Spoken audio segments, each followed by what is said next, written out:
Okay, out the back door. Let's take a walk.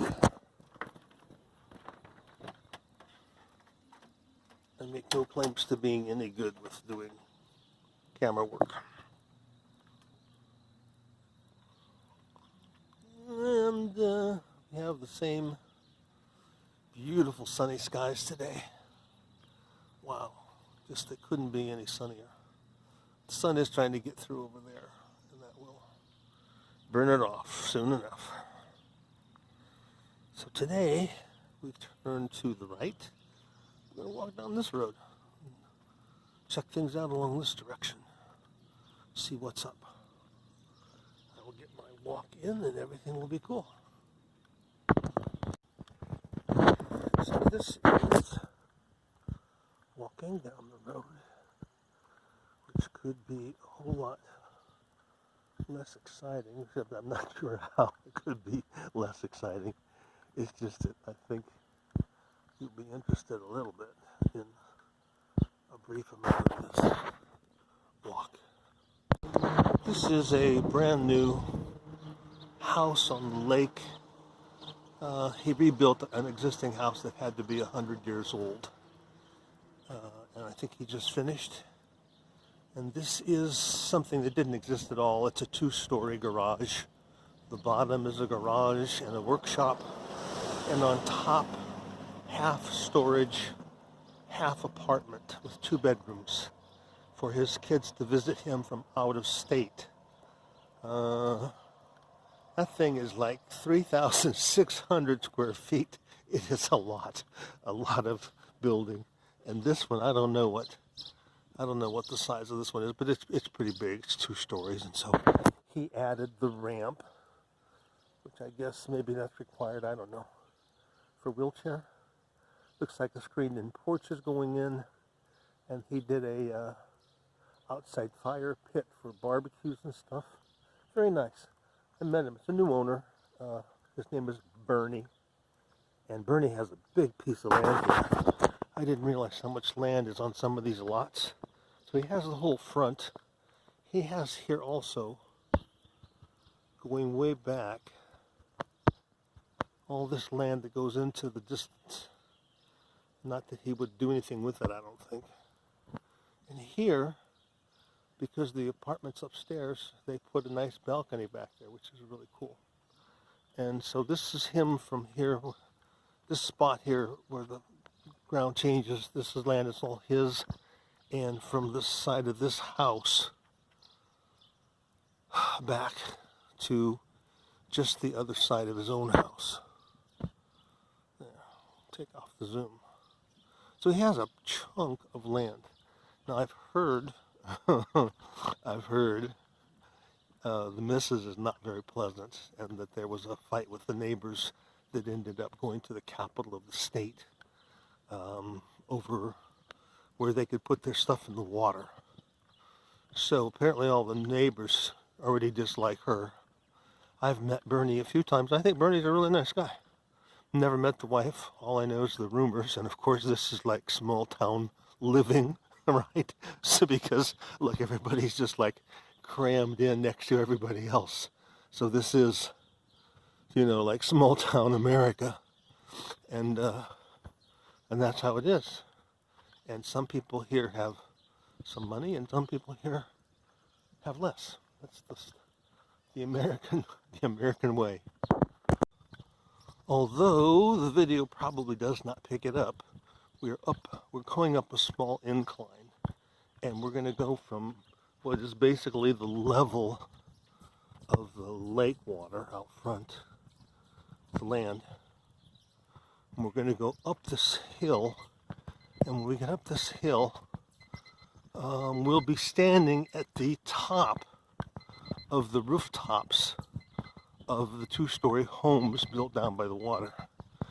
Maybe you can see already that there's a grade going down here to the people that launch their boats. But it's private, as the man has let be known. Stay off his property. And this is a really old building that I don't know, maybe they knocked it completely down and rebuilt it. So it's 2 stories, 1 story at the road and another level down below at the lake waterside. And he really, I don't know, maybe he bought a second lot, but I think there was an empty lot where that garage now stands. And we're up here by the cemetery, right? Up here by the cemetery. And as you can see, some people had money and could get a granite headstone that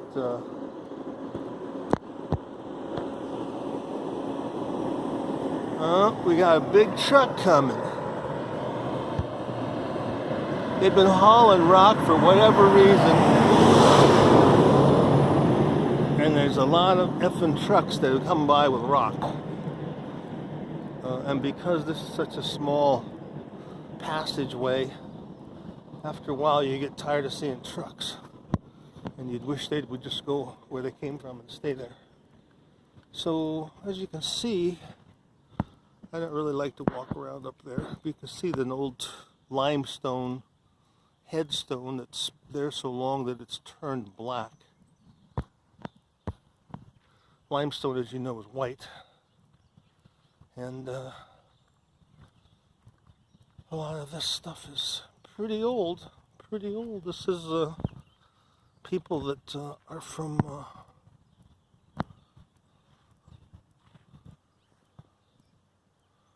1841 is when she was born.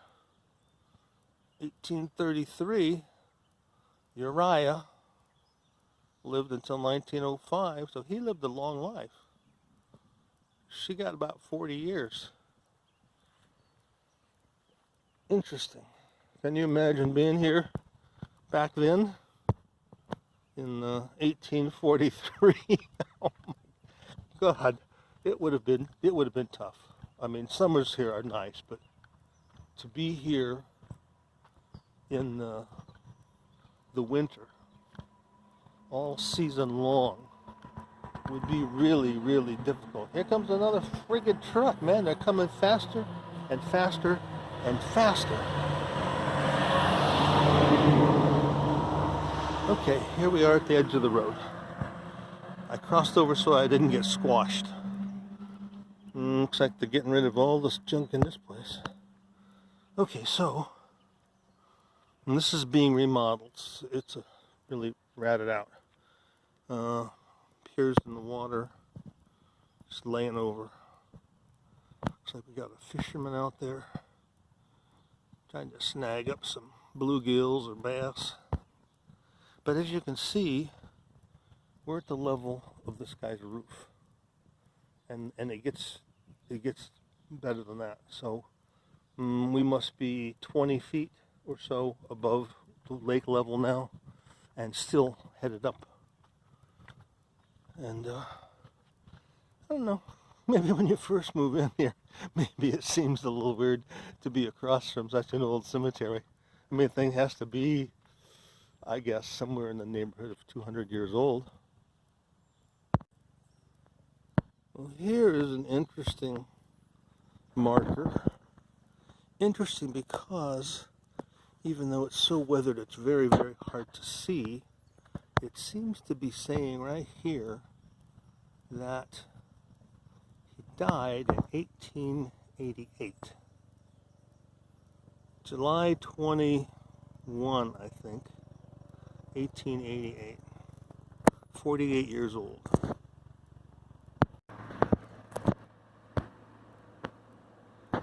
Here's another one.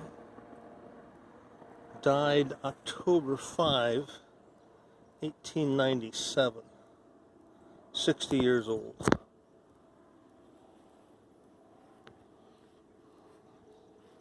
I guess I'm getting braver. And this looks like Susan from 1880. So they go back 150 years roughly. Here's an old one that's flush with the grass. It's not in the air, it's down flat.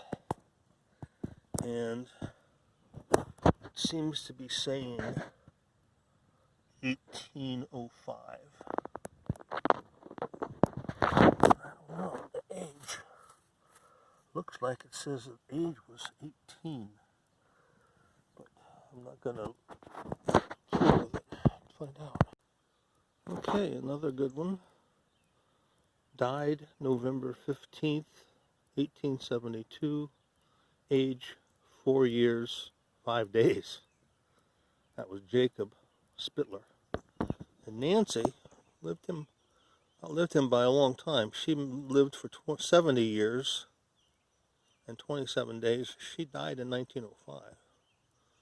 So maybe she got... It appears that the 50-year marker was about the time they lived. Okay, so much for tromping around there today.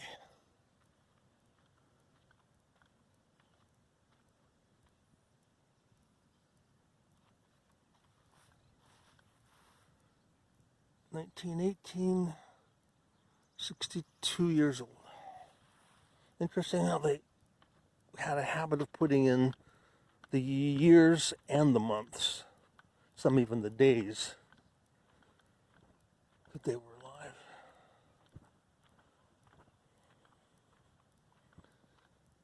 Okay, forgot I spaced out there. I guess with yesterday being Father's Day, maybe there were people, somebody put a little flag over there. I can see back here that they have put in some flowers for some of these markers. It's a very nice touch.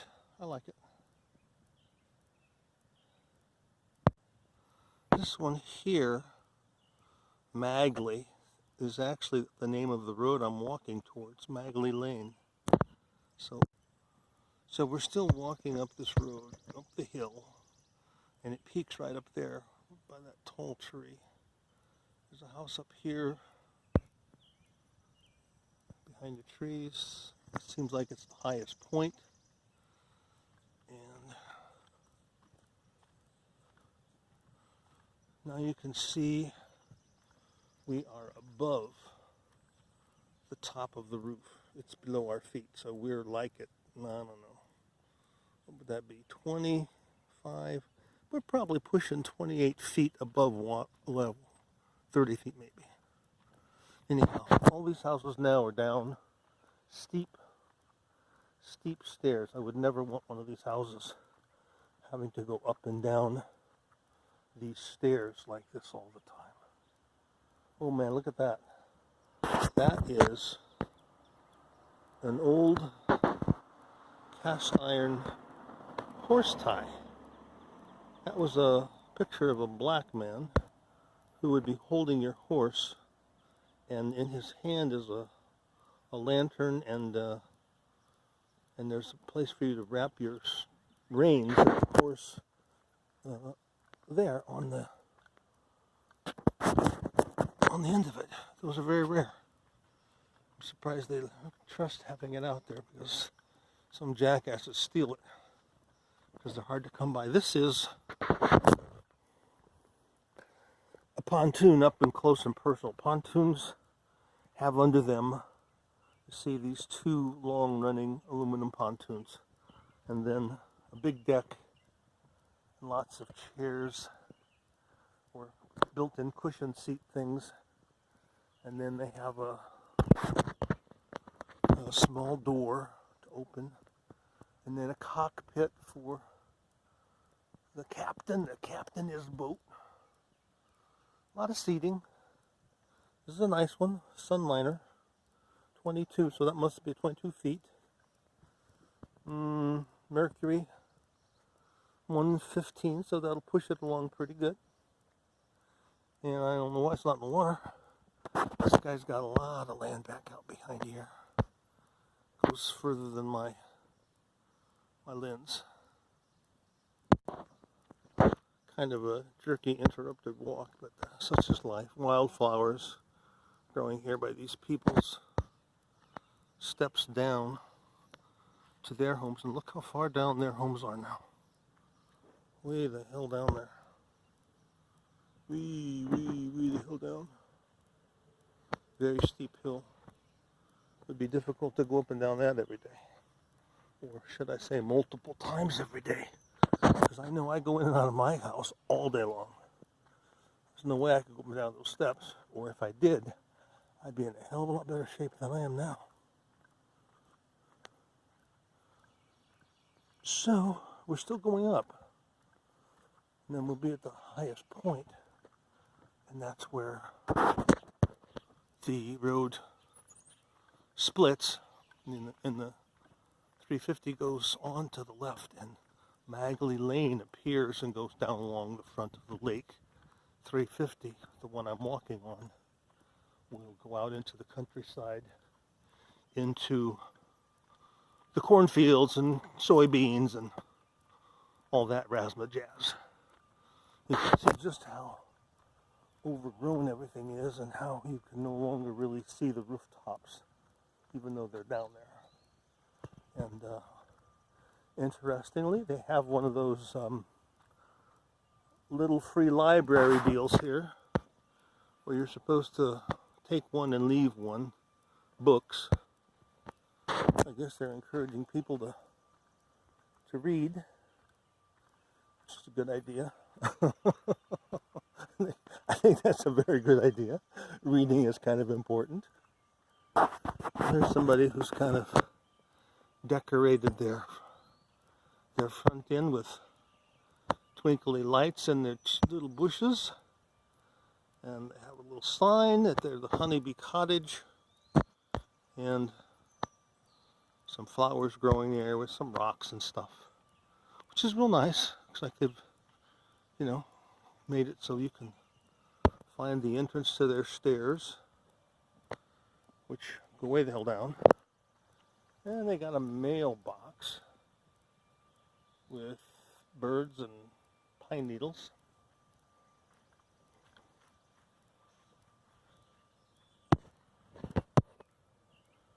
And it's pretty far down.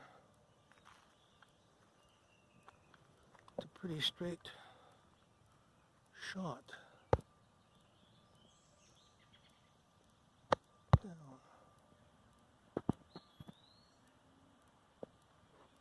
I see, that's all decking up in the air, so holy shit, this is like a, I don't know what it's like. I'm thinking it's like 3 stories, but I think that would not be true.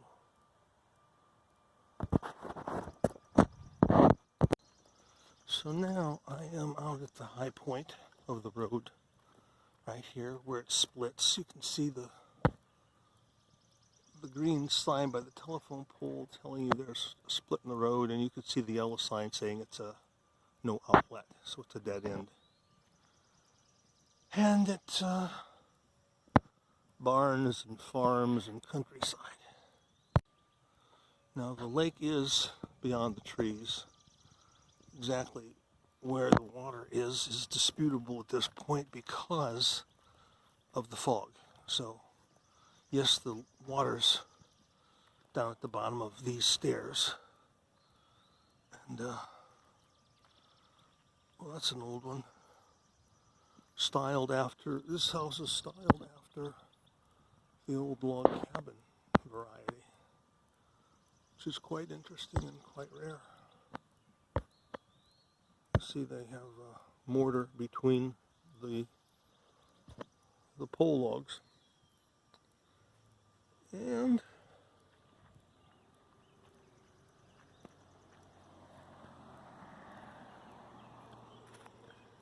interesting.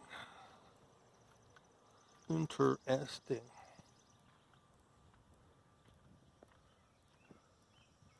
So we're going to make it today to the beginning of Magley Lane, because that's as far as I feel like walking right now. Not that it's a long distance, it's probably a 9-minute walk. Now, from here I can start to see the fog is lifting. I don't know if the camera can tell that, but I can barely see zooming in, I can barely see the line on the other side of the lake where the trees begin. Barely see that up there.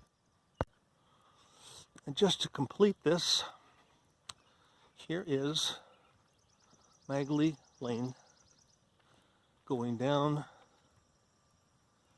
this side of the lake, right at the water. Right, the homes are just to the right side, and the water is just beyond the homes. Everything's very, very close to the water here. And boy, this has changed in the 50 years since I left and returned. This is the intersection of 350 East and Magley Lane. And this is 350 disappearing out into the countryside. And pretty much all the countryside looks very, very similar to this shot. Grass wherever there's buildings, and otherwise it's fields, barns, houses, like that. So here's 350 in Magley. I see the bugs have discovered me because there's absolutely no breeze, and the bugs love people. What else? So that's that. And over here, I'm too far away to tell, and I don't remember from when I looked, if this guy replanted corn, which he may well have, or if he put in soybeans. They tend to rotate soybeans and corn here. Crop rotation is important, and they should do 3 crops. I'm not sure they do 3, but they might. And that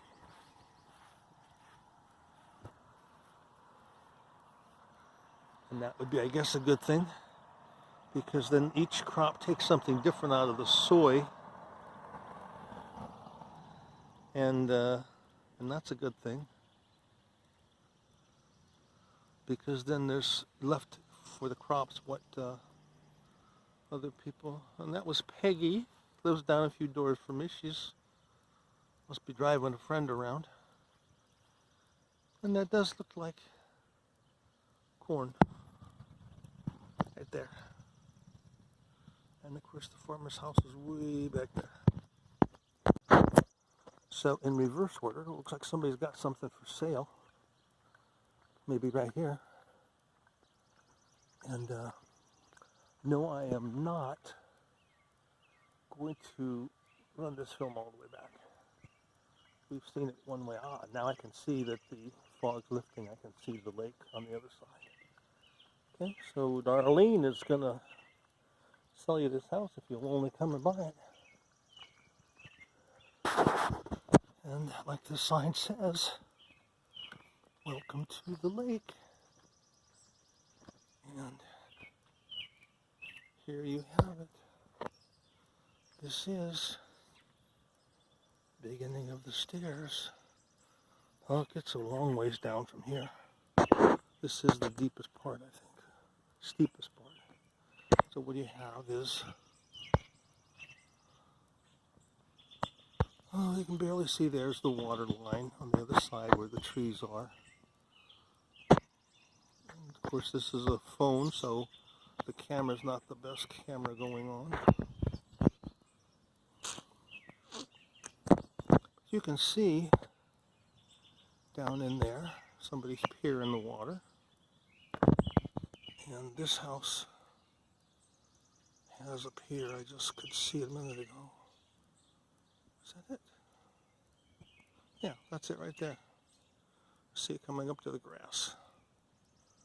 So these are, this is a nice area. They have a lot of lakefront here. A lot of yard in front. Some places have no yard, like me. Other places have a lot of yard. So it just depends. But with the lot of yard and the big yard, you also have to deal with big steps. Now here's a birdhouse, which is really cool. It's covered in stone, and I just saw a little tiny bird shoot in that